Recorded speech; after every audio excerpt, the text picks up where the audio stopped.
is Associate Professor Dr. Narumon Uramanigul from Department of Public Health Nursing, Faculty of Public Health, Mahidol University. Today I will introduce you the class of population migration, cultural difference, and impact on health. Regarding to the definition of health, WHO mentioned that the health refers to the state of complete physical, mental, and social well-being and not merely the absence of disease or infirmity. But later on, they introduced the holistic health with composed of 4 dimensions.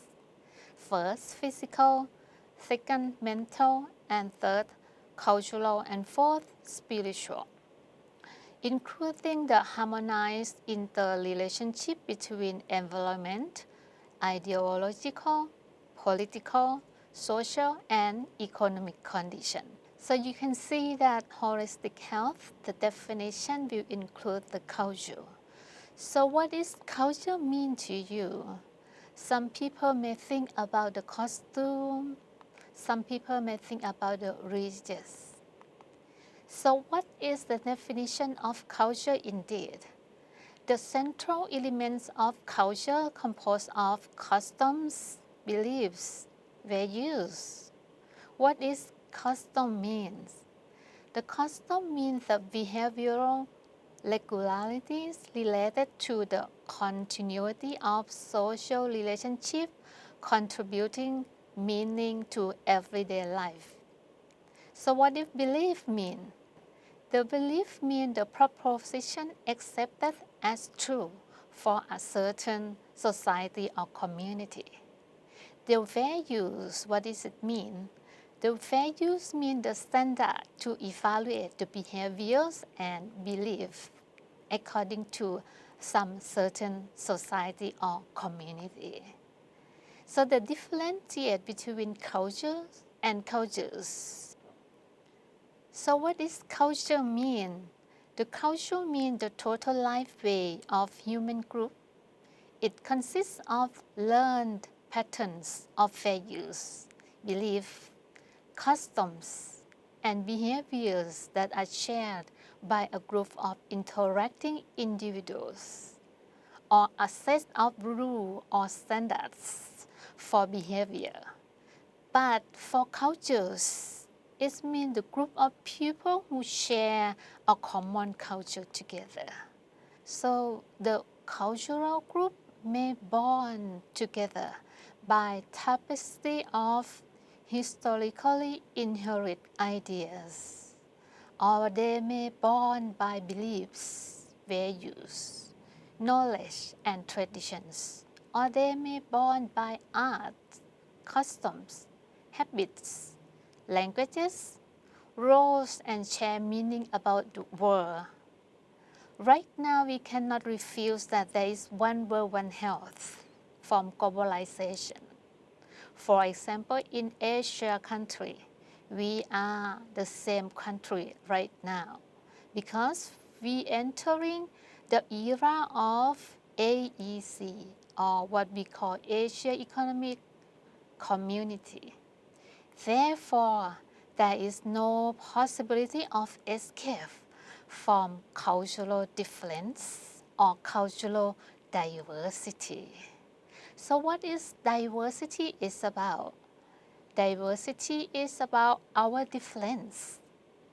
Difference on age, different on gender, different on personality, different in sexual oriented, different in race, ethnicity, religions, different in ability, for example, physical or mental ability, different in regions, for example, urban or rural regions, different in class, social class, or political class, or different in generation to generation, or even migration. Right now in Thailand, the hospitalization isn't friendly to transgender. The cultural diversity not only comes from the globalization, it also comes from the migration that caused the marginalization and refugee. What does a migration mean actually? Its a fundamental characteristic of people is their movement from place to place. So that according to the Universal Declaration of Human Rights, Article 13, everyone has the right to freedom of movement and residence within the borders of each state, and everyone has the right to leave any country, including his own, and to return to his country. According to the report from G20, it shows that the top 3 destination countries of migration composed of the first rank is United States of America, the second rank is Germany, the third rank is Saudi Arabia.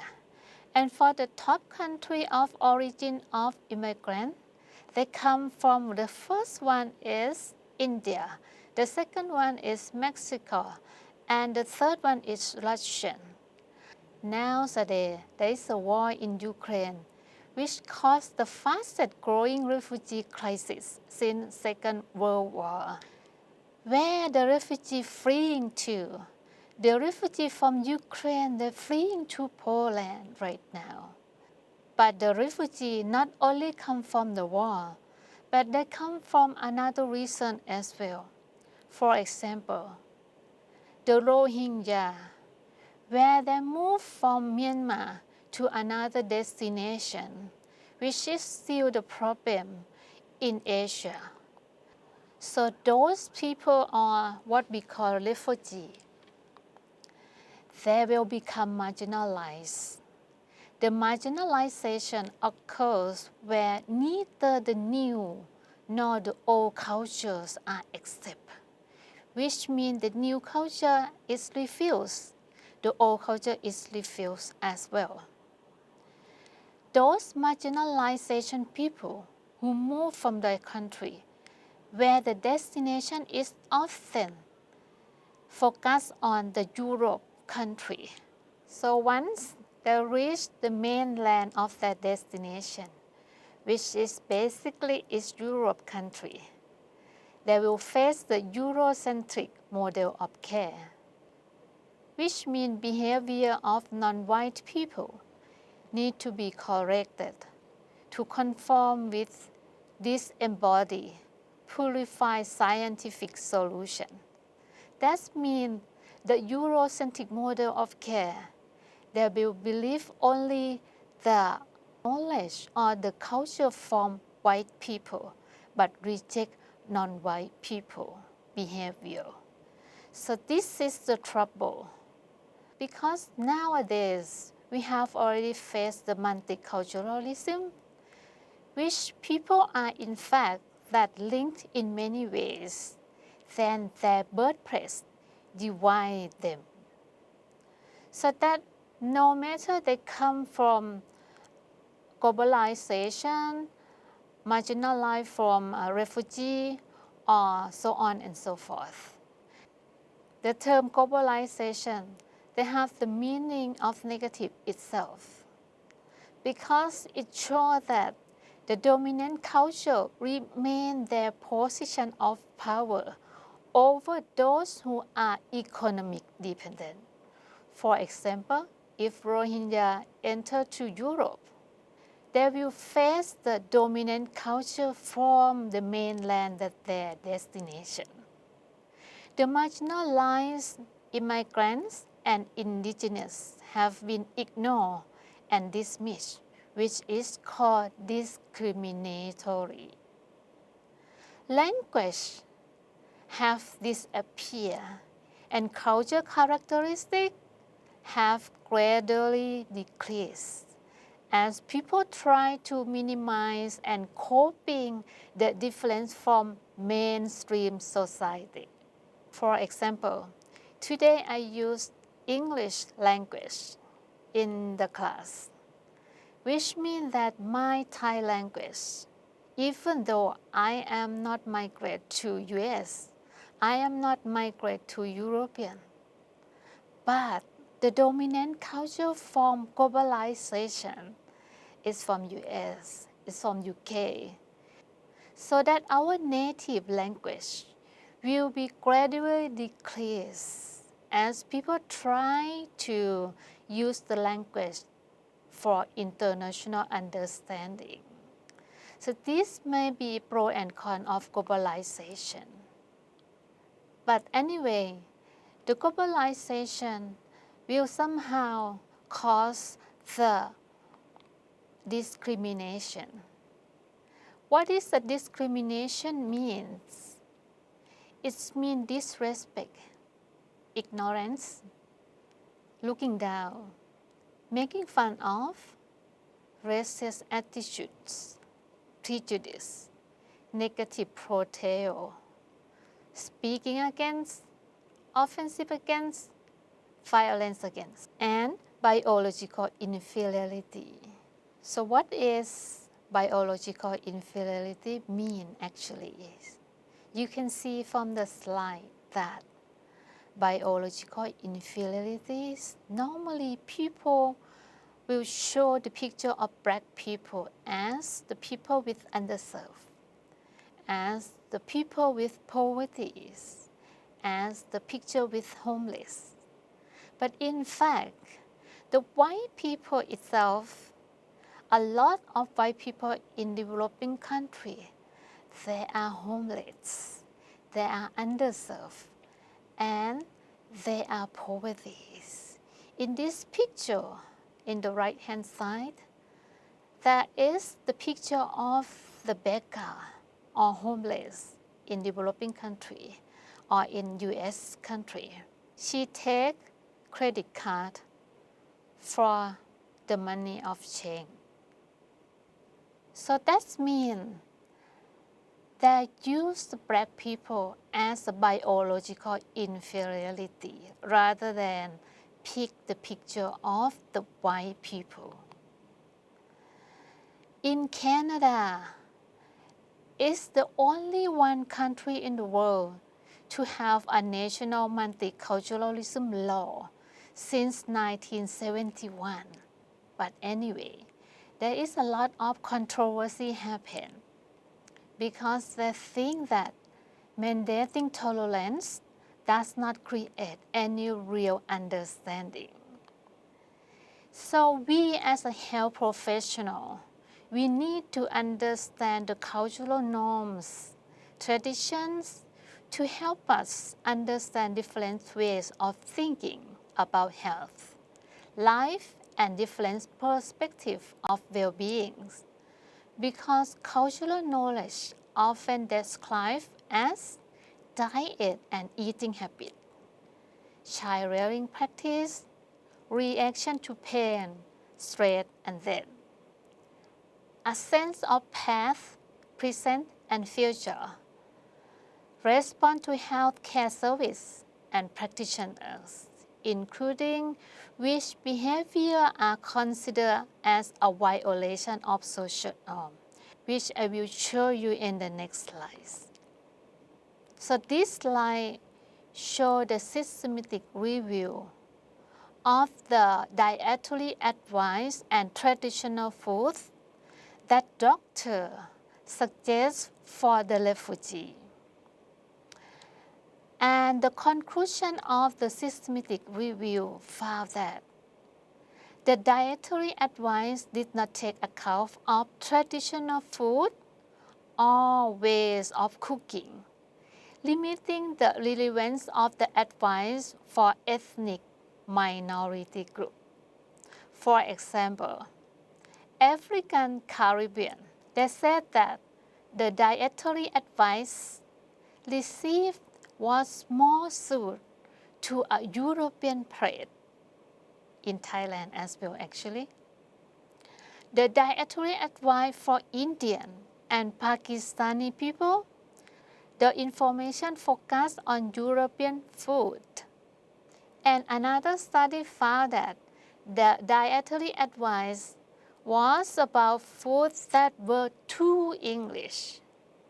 This is an example of cultural effect on health, especially for diet and eating habit, which healthcare personnel need to understand, because right now it's multiculturalism society. So that once the foreigner come to get an advice, you must be the cultural competent enough or cultural sensitivity enough to be able to suggest accordingly. In Southern Hospital of Thailand, for example, we face the situation as well. Because there is the limitation of halal food for Muslim patients, and there is no place for prayer, including the healthcare personnel itself is lacking of intercultural sensitivity or competency. You can see that even though it is not the refugee but the minority inside of the country, if we don't understand their culture, we cannot take care of them properly. Another cultural effects to health, for example, is a child rearing practice, where most of Asian countries, they believe that spare the rod, spoil the child, so that they tend to believe that harsh corporal punishment is effective. Then they think that beating for child better future. They think that beating is because of love. But in fact, is it real that beating because of love? Is it real that the child or the kids, you think that way? Some parents even do harsh corporal punishment until they fall out of the cradle. And they're making the lie to the healthcare personnel that their baby have fallen out of their cradle by themselves. So what is a child rights mean to you? In Thailand, we signed the Convention on the Rights of the Child, which have 4 themes for child rights. The first one is survival rights, developmental rights, protection rights, and participation rights. But what happened now in Thailand situation? There is a lot of abortions happen daily. Because abortion is illegal in Thai society. The reason behind is that Thai women, before they're getting married, they're supposed to keep their virginity. That's one reason of abortion become illegal. Besides the belief of Buddhism that killing is a sin. In Europe, they have the baby box served for unwanted pregnancy. But still, they have the controversy and criticize in terms of the right to know their parents among those kids in baby box, which will be sent to the shelter. Another belief of child rearing practice is that the parents have the rights over the child. Just like in Thailand in the past decades, we have Tra Sam Duang laws that the child belongs to the parents, the wife belongs to the husband. In this picture, it's not happened in Thailand, but it's happened in Pakistan. And I give you the link of BBC News. In Pakistani or Muslim tradition or culture, they're supposed to cover all bodies.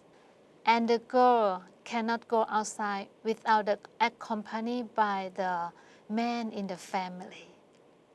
This girl, she only staring or checking out a guy, but it's considered as the stigma or the loss of face for the family members, so that her parents I mean her mother and her father, feeling ashamed that she's staring or checking out of the guy because it's unacceptable for their own culture. So that this girl come back home with the punishment from their parents by throwing the acids to the body until causing the severe burn for her body, and finally she dead. And because of the UN Convention on the Rights of the Child, her parents has been jailed because of her death. So that you can see that in Asia or South Asia, we have the same belief or culture that the parents have the rights over the child. We can do whatever we want to them. In the UNICEF information, they said that nearly half of all adolescent girls think a husband is justified in hitting his partner. This is called domestic violence.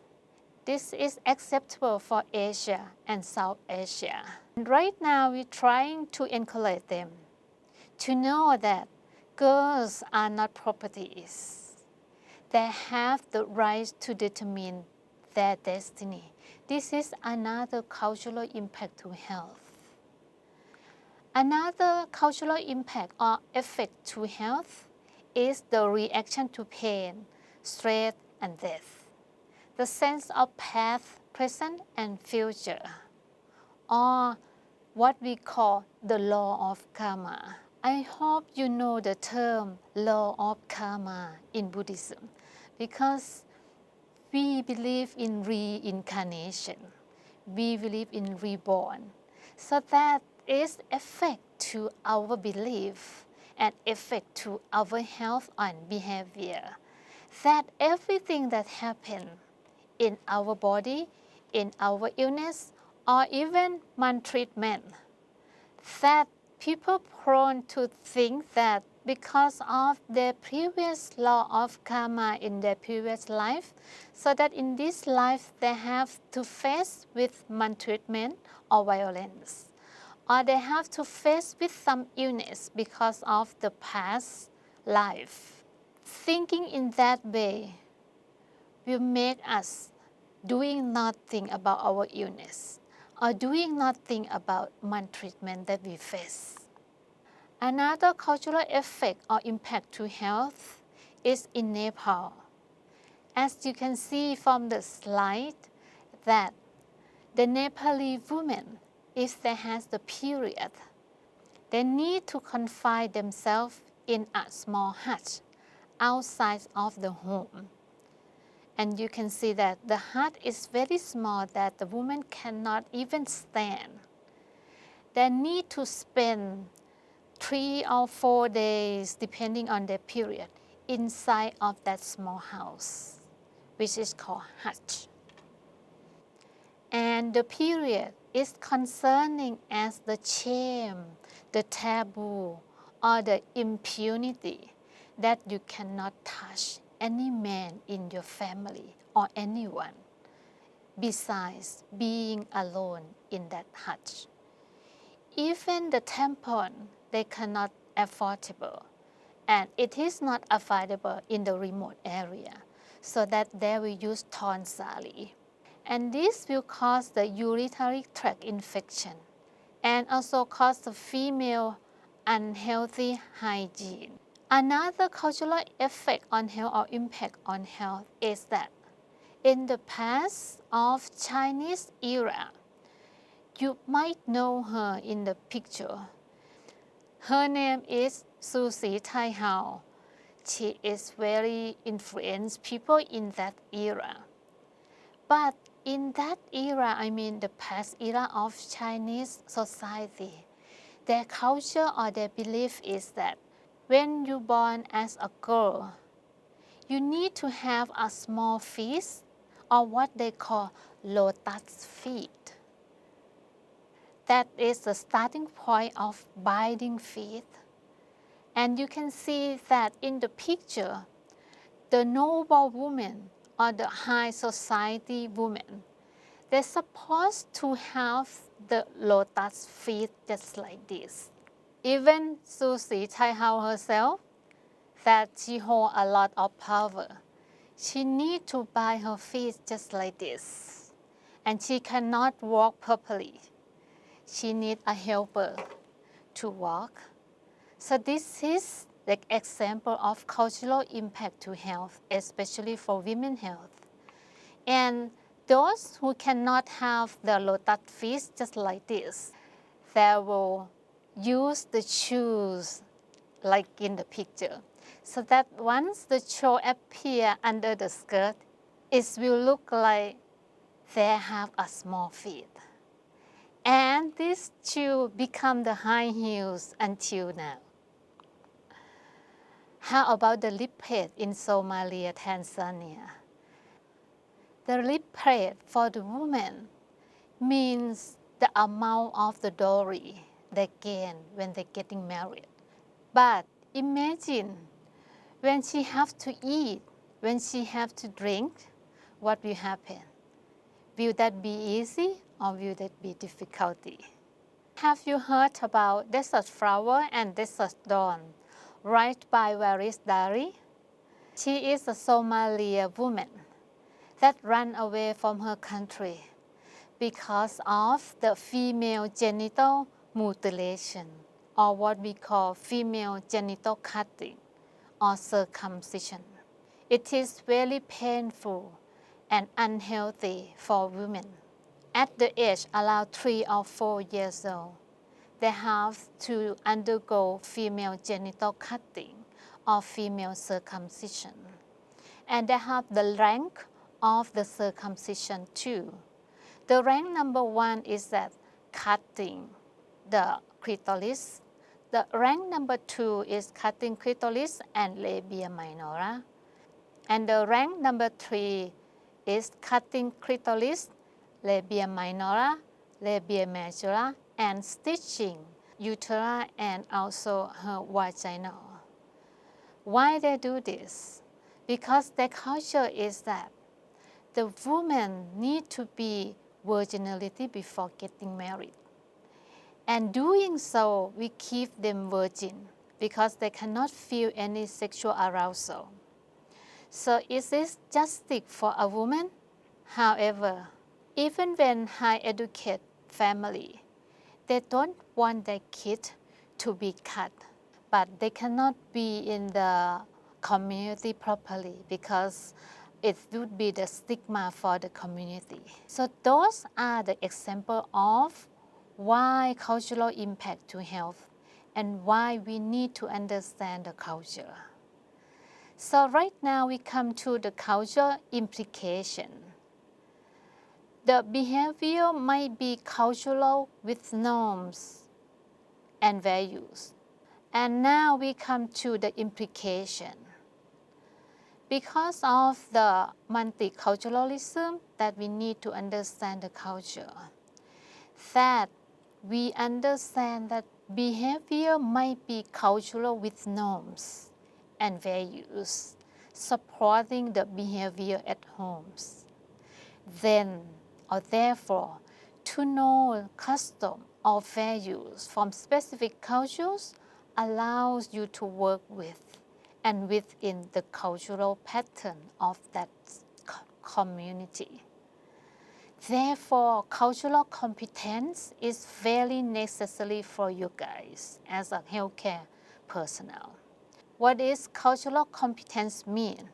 It means professional attitudes, research skills, and system safety for cross-cultural situations.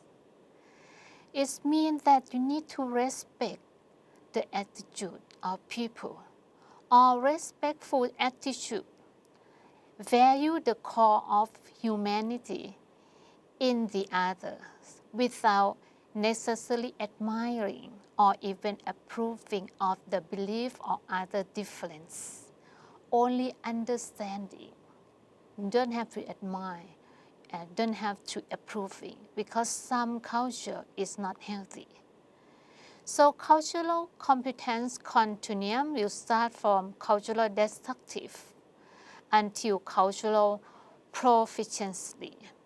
The cultural competence build on the concept of cultural sensitivities and cultural awareness and refers to the ability of healthcare providers to apply knowledge and skill appropriately in interaction with clients.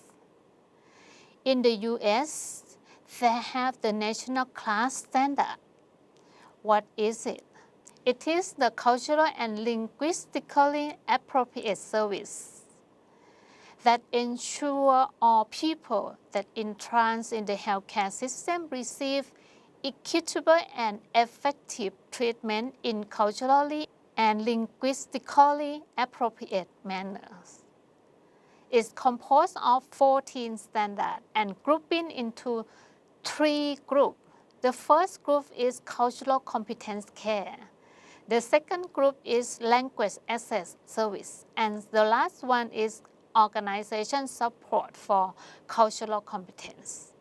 Therefore, in having culturally and linguistically appropriate service, you have to have an organizational cultural competence. So you must have a culturally competent organization where the multicultural mission and goal is necessary. The diversity in hiring, retention, and promotion is count. Valuing and managing diversity is focused, and permeable boundaries with the community. In Thailand, we don't have the class. We don't have the cultural and linguistically appropriate service. But we have JCN, or Joint Commission International, to improving the quality and safety of the healthcare for every patient across the globe. That means that at least we will hiring a staff from different countries, and we will provide you the diversity languages. For the healthcare provider who want or wish to do the cultural appropriate project, the community-based participation principle is suggested.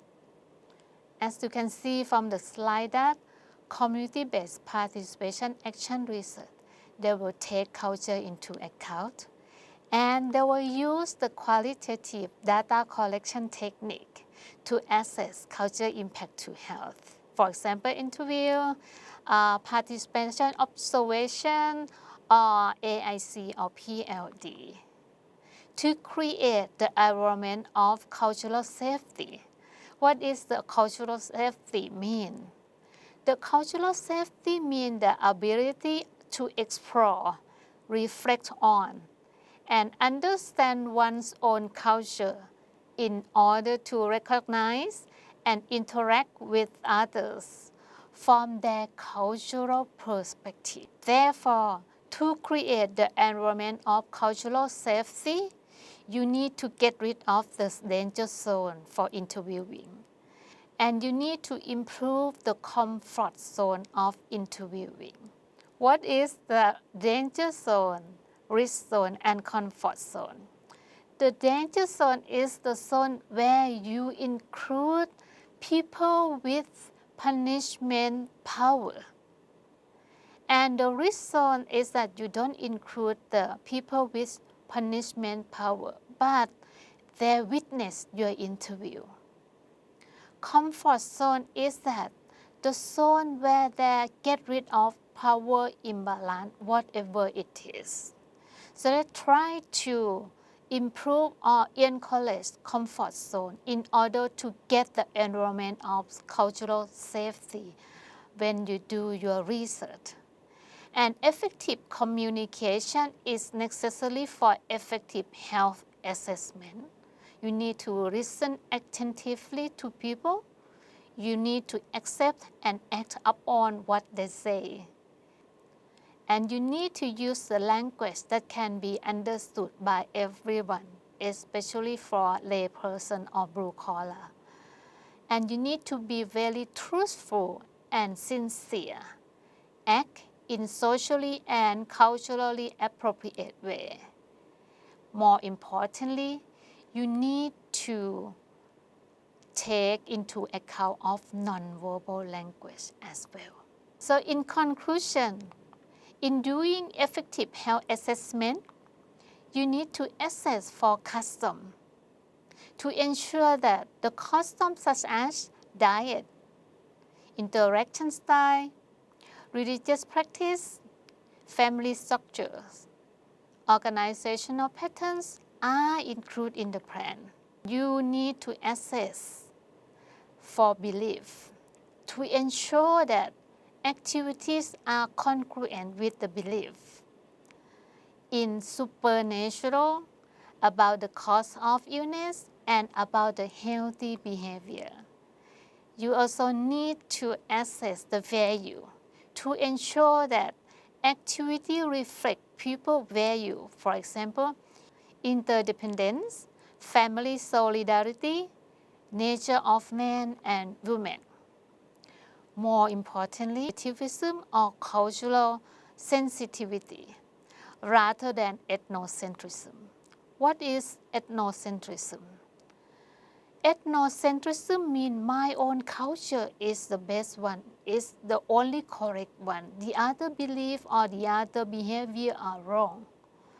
If you believe in ethnocentrism, it will be the barriers to understanding, and it will be the barrier to assess the cultural impact to health. And therefore, it will prevent the accurate assessment. But you need to be healthcare provider who is very cultural relativism. It means that you need to understand cultural belief, behavior in their cultural context in order to increase understanding and enhance accurate assessment. Once your assessment is accurate, then you can fix it properly. So this comes to the end of my session. I hope that my session will ignite you to work with cultural appropriately.